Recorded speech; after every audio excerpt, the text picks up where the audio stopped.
Good morning बच्चों, हम लोग फिर से आपके सामने आ गए हैं और आज अपना टॉपिक है इंफॉर्मेशन बुलेटिन। बच्चों, आपको कहा गया था कि हम लोग टैब बाय टैब ब्रेक करके हर एक चीजों को समझेंगे। जैसे हम लोगों ने कल होम टैब को समझा था, आज हम लोग समझेंगे इंफॉर्मेशन। इंफॉर्मेशन टैब में जब आप जाइएगा तो यहाँ पे इंफॉर्मेशन बुलेटिन दिखा रहा है बच्चों। इंफॉर्मेशन बुलेटिन पे क्लिक कीजिएगा तो इस तरह का एक इंफॉर्मेशन बुलेटिन अपने सामने खुल के आएगा। अब इस इंफॉर्मेशन बुलेटिन में क्या है बच्चों, इसको जरा ध्यान से देखो। इस इंफॉर्मेशन बुलेटिन को आप जब आप देखिएगा तो इसका फर्स्ट पेज आपको इस तरह से देखने को मिल रहा है। सीयूटी यूजी 2026 का सारा इंफॉर्मेशन यहां पे मौजूद है। ठीक है, आपको किसी से भी पूछने की जरूरत नहीं पड़ेगी अगर आपने इसको ठीक से समझ लिया तो। ठीक, दूसरे पेज में आएंगे तो एनटीए का विजन, एनटीए क्यों बनाया गया है, एनटीए क्या करना चाहता है, वो सारे बातों को डिस्कस किया गया है। यहां पे आपको इंडेक्स देखने को मिल रहा है। इंडेक्स में एक बार आप ध्यान दीजिएगा बच्चों, जैसे यहाँ पे नेशनल टेस्टिंग एजेंसी के बारे में बताया गया है, एग्जामिनेशन का स्कीम क्या होगा ये चीज बताया गया है। तो अपने पास पेज नंबर 15 पढ़ना बहुत जरूरी है अगर आपको जानना है कि एग्जाम किस तरह आ रहा है, क्वेश्चन पेपर का पैटर्न क्या होगा। हम लोग भी 15 पढ़ेंगे बच्चों, उसके बाद हम लोग 16-17 डिस्कस करेंगे जहां पे एलिजिबिलिटी की बात की गई है। उसके बाद चैप्टर 4 में बात किया गया है बच्चों रिजर्वेशन के बारे में। रिजर्वेशन भी बहुत इंपॉर्टेंट है बच्चों, एक बार देखना इसको कि क्या किस तरीके से मांगा गया है। उसके बाद है चॉइस ऑफ एग्जामिनेशन सिटीज। कोशिश कीजिएगा बच्चों की थोड़ा सा जल्दी फॉर्म भरा जाए ताकि जो एग्जामिनेशन सिटीज आपने भरा है वही एग्जामिनेशन सिटी आपको एग्जामिनेशन में मिले।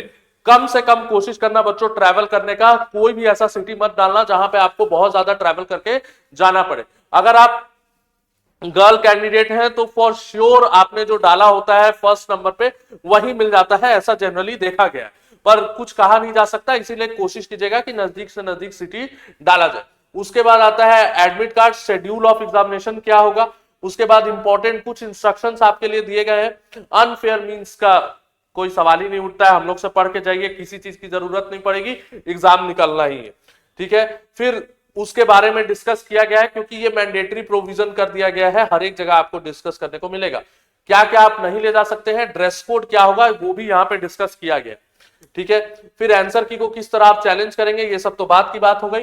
ठीक, फिर पेपर का इवैल्यूएशन कैसे होगा ये यहाँ पे देखने को मिल रहा है कि मार्किंग स्कीम क्या है, रीवैल्यूएशन का क्या स्कीम है, उसके बाद रीचेकिंग ऑफ द पेपर का क्या स्कीम है, और फिर एडमिशंस किस तरह से होंगे। फिर अगर आपको कॉरेस्पॉन्डेंस करना है एनटीए के साथ, आपको ये देखना है कि भाई हमको एनटीए से बात करना है वगैरह वगैरह, ये सारी चीजें अगर आपको करना है तो कैसे किया जा सकता है, आरटीआई कैसे फाइल किया जा सकता है, या जुरिस्डिक्शन अगर आपको अगर आपको एनटीए पे केस करना है तो वो किस तरह किया जा सकता है। ये कुछ अपेंडिसेस दिए गए हैं बच्चों। ये अपेंडिक्स में क्या बात किया गया है, जैसे सेंट्रल यूनिवर्सिटीज कौन कौन सी है, एग्जामिनेशन सेंटर कौन कौन से हैं, फॉर्म का फॉर्मेट क्या होना चाहिए, आप जो ओबीसी बनाएंगे उसका क्या फॉर्मेट होना चाहिए, ईडब्ल्यूएस का क्या फॉर्मेट होना चाहिए, 40% रिजर्वेशन, 40% फिजिकल डिसेबिलिटी के केस में 40% का फिजिकल डिसेबिलिटी होना चाहिए, ये सारी बात यहाँ पे दिया गया है। और एक फॉर्म का रेप्लिका आपको दिखा दिया गया है। बच्चों हम लोग कोशिश करेंगे कि एक फॉर्म हम लोग आपको भर के दिखाएं, यहीं पे वेबसाइट के ऊपर पूरे स्क्रीन पे हम लोग फॉर्म भर के आपको दिखाएंगे कि किस तरह फॉर्म भरा जाता है ताकि उसमें कोई भी गलती होने की संभावना ना रहे। ठीक है, कुछ एब्रिविएशंस भी यूज किए गए हैं तो उसका यहाँ पे डेफिनेशन दे दिया गया है कि भाई उस एब्रिविएशन का क्या मतलब है। तो आ जाओ बच्चों एकदम स्टार्टिंग से शुरू करते हैं। इसको हम लोग पिछले क्लास में डिस्कस कर लिए थे तो अब इसको फिर से डिस्कस करने की जरूरत नहीं है। यहां पे आओ, candidate may choose up to 5 maximum subject. Again वही बात रिपीट हो गई है, जो 2025 की बात थी वही 2026 में भी कैरी फॉरवर्ड किया गया है कि आप कितने सब्जेक्ट चुन सकते हैं, आप टोटल 5 सब्जेक्ट चुन सकते हैं। ठीक है, fees will be calculated based on the number of subject choose. आपने जितना सब्जेक्ट चुना है उसके हिसाब से फीस होगी। अगर 3 सब्जेक्ट चुना है तो जनरल की fees 1000, OBC NCL and EWS की फीस 900। बहुत अच्छा काम किया गया है ये देख के हमें बहुत खुशी मिली कि ओबीसी और ईडब्ल्यूएस की फीस को अलग किया गया। नहीं तो हमेशा ऐसा हो जाता था कि कुछ भी मतलब ये लोग रियायत नहीं देते थे, जनरली के साथ ओबीसी और ईडब्ल्यूएस की फीस भी सेम रखते थे। SC ST PWD and third gender के लिए फीस 800। सेंटर्स आउटसाइड इंडिया, अगर आप इंडिया से बाहर एग्जाम देना चाहते हैं तो उसका फीस है 4500। ठीक है, ध्यान देना ये 3 सब्जेक्ट तक का फीस है। ठीक है, 3 सब्जेक्ट तक का फीस है। इसके बाद हर एक एडिशन पे अगर आप जनरल है तो 400 रुपया, अगर आप ओबीसी ईडब्ल्यूएस है तो 375, और अगर आप एससी एसटी है तो 350 रुपया इतना लगेगा हर एक एडिशन पे। मतलब एक सब्जेक्ट ऐड कर रहे हो तो फिर ऐसे एक एग्जांपल लेके समझा देते हैं कि मान लो आप जनरल हो, आपने 5 सब्जेक्ट से फॉर्म भरा है, तो पहला 3 सब्जेक्ट का दाम जो होगा वो 1000 रुपए में 3 सब्जेक्ट हो जाएगा। उसके बाद अगर आपने 2 सब्जेक्ट ऐड किया तो 400 रुपए 2 बार लगेंगे, यानी टोटल 1800 रुपए का पेमेंट वहां पे आएगा। फिर आपका क्वेश्चन आता है कि सर हमने 2 ही सब्जेक्ट ऐड किया, तो बेटा अगर तुमने 2 सब्जेक्ट ऐड किया है तो भी तुम्हें मिनिमम 1000 रुपया देना पड़ेगा। तो मिनिमम 3 सब्जेक्ट तक आपको 1000 रुपया देना पड़ेगा, उसके बाद हर एक एडिशन पे आपको 400 रुपया देना पड़ेगा। ऐसे आप मैक्सिमम कितना सब्जेक्ट चुन सकते हैं? 5 सब्जेक्ट चुन सकते हैं, ठीक है।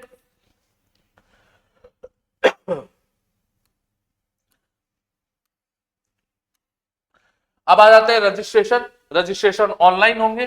टोटल सब्जेक्ट 37 सब्जेक्ट्स है, जिसमें 13 लैंग्वेज है, 23 डोमेन है और एक जनरल एप्टीट्यूड टेस्ट है। Medium 13 Indian language. अब ध्यान दो, लैंग्वेज जो यहां पे बात की गई है, यहां पे जो 13 लैंग्वेज की बात की गई है और यहां पे मीडियम के लिए जो 13 लैंग्वेज की बात की गई है वो अलग है। कैसे अलग है? जैसे अगर आपको गैट का पेपर देना है, अगर आपको जनरल एप्टीट्यूड टेस्ट का पेपर देना है, तो भाई जनरल एप्टीट्यूड टेस्ट का पेपर आप इन सारे ही भाषाओं में, ठीक है, इन सारे ही भाषाओं में दे सकते हैं, ठीक है। इस लैंग्वेज का और इस लैंग्वेज का मतलब अलग है। ये मीडियम है। मीडियम मतलब जैसे आप हिंदी मीडियम स्कूल में पढ़े हैं कि इंग्लिश मीडियम स्कूल में पढ़े, तो हिंदी मीडियम स्कूल में पढ़े तो आपका क्वेश्चन पेपर हिंदी में आएगा। इंग्लिश मीडियम स्कूल में पढ़े तो आपका क्वेश्चन इंग्लिश में आएगा। माध्यम क्या था आपका पढ़ने का, ठीक है। तो वहां पे इतने सारे माध्यम आपको दिए गए हैं कि अगर आप मराठी में पढ़े हैं, मराठी माध्यम से पढ़े हुए हैं, तो आपका पेपर मराठी में आएगा, अगर आपने लैंग्वेज में मराठी सेलेक्ट कर दिया तो, ठीक है। पेपर आपका मराठी में आएगा, मतलब आपसे मैथ के क्वेश्चन मराठी में पूछे जाएंगे, ये इसका कहने का मतलब, ठीक है। तो medium of the paper 13 Indian languages यहां सपोर्ट किए जा रहे हैं। सिलेबस एकदम संक्षिप्त भाषा में लिख दिया गया है कि लैंग्वेज सब्जेक्ट का सिलेबस जो है वो different type of passage, factual, literary and narrative, उसके बाद जो भी लिटरेरी एप्टीट्यूड होता है और वोकैब। डोमेन सब्जेक्ट्स के लिए जो भी एनसीईआरटी का सिलेबस है, ध्यान दो इस बार क्लास नहीं मेंशन किया है, पिछले बार बार क्लास मेंशन कर रहा था, इस बार क्लास नहीं मेंशन किया, इस बार सीधे लिखा एनसीईआरटी का सिलेबस, ठीक है, इस बार नहीं लिखा क्लास 12। उसके बाद जनरल एप्टीट्यूड टेस्ट है, तो general knowledge, current affair, general mental ability, numerical ability, quantitative reasoning, और क्वांटिटेटिव रीजनिंग में थोड़े बहुत चैप्टर डिस्कस कर दिए गए हैं, और लॉजिकल एंड एनालिटिकल रीजनिंग। ध्यान दो इस बार जनरल नॉलेज को पहले किया है, करंट अफेयर्स को पहले किया है, उसके बाद जनरल मेंटल एबिलिटी, ये सारे सब्जेक्ट्स किए। इसका मतलब इंपॉर्टेंस ऑफ द सब्जेक्ट बढ़ गया है। हो सकता है कि मार्क्स डिविडेंड में इस बार चेंजेस देखने को मिले। Choice of test paper. Test paper का चॉइस में आप है कि आप मैक्सिमम 5 सब्जेक्ट चूज कर सकते हैं, जिसमें लैंग्वेज और जनरल एप्टीट्यूड रहेगा, ठीक है। लैंग्वेज और जनरल एप्टीट्यूड रहेगा irrespective of the subject opted in class 12। आपको जरूरी नहीं है कि आप क्लास 12 में जो सब्जेक्ट पढ़े हैं आप उसी को चुन सकते हैं, आप कोई भी सब्जेक्ट को चुन सकते हैं, पर ध्यान देना ये कैच है, ठीक है। आप कोई भी सब्जेक्ट को जरूर चुन सकते हैं, पर वो सब्जेक्ट जिसको आप चुनेंगे, एक बार आप जिस यूनिवर्सिटी में जाना चाहते हैं वहां से क्रॉस चेक करना उस यूनिवर्सिटी के वेबसाइट में जाके कि वो क्या क्या सब्जेक्ट मांग रहा है। जैसे अगर आप बीए एलएलबी में एडमिशन लेना चाहते हैं तो एक बार चेक करो जाके कि भाई बीए एलएलबी में एडमिशन लेने के लिए कौन कौन सा सब्जेक्ट बीएचयू मांग रहा है, कौन कौन सा सब्जेक्ट आपका साउथ बिहार मांग रहा है, उसको आप क्रॉस चेक करोगे, उसके बाद आके फॉर्म भरोगे। ये तो कह दिया कि भाई आप 12 में जो सब्जेक्ट लिए है उससे मतलब नहीं है, आप कोई भी सब्जेक्ट भर सकते हो, पर फिर यूनिवर्सिटी अपनी फॉर्म निकालता है, अपना गाइडलाइंस निकालता है, तो उस हिसाब से आपको फॉर्म भरना है, ठीक है। आप केवल इसके हिसाब से फॉर्म नहीं भर सकते, आपको यूनिवर्सिटी वाइज देखना है कि उस यूनिवर्सिटी में पॉलिटिकल साइंस लेने के लिए हमको डोमेन सब्जेक्ट में क्या क्या लेना होगा, ठीक है।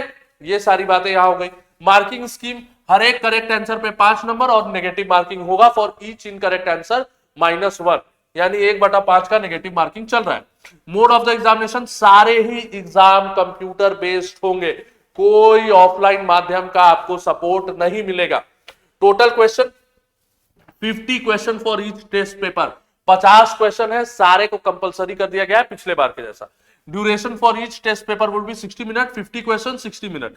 ठीक है, तो एग्जाम बहुत टफ होने वाला है, आपको 50 क्वेश्चन सॉल्व कर रहे हैं 60 मिनट में। ठीक है, और ये सारे ही पेपर के लिए common. Shift, the examination will be conducted in multiple shifts, सुबह शाम दोपहर भी हो सकता है, तो वो उस हिसाब से शिफ्ट्स डिसाइड होंगे।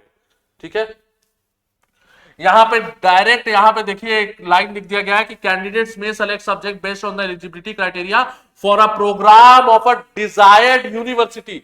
आप जिस यूनिवर्सिटी में जाना चाहते हैं आप उसका प्रोग्राम देखिए और उस हिसाब से सब्जेक्ट सेलेक्ट कीजिए। सब्जेक्ट सेलेक्ट करने में अगर आपको कोई भी गाइडेंस की जरूरत है तो आप जरूर नंबर पे कॉल कीजिएगा, पूछिएगा, हम लोगों से बात कीजिएगा। हम लोग एकदम तत्पर हैं आपको गाइड करने के लिए और आपको ये समझाने के लिए कि आपको कौन सब्जेक्ट लेना है, कौन सब्जेक्ट छोड़ना है।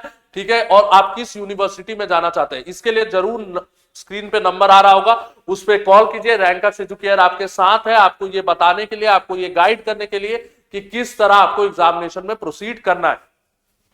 ठीक, multiple application form submitted by a candidate will not be accepted.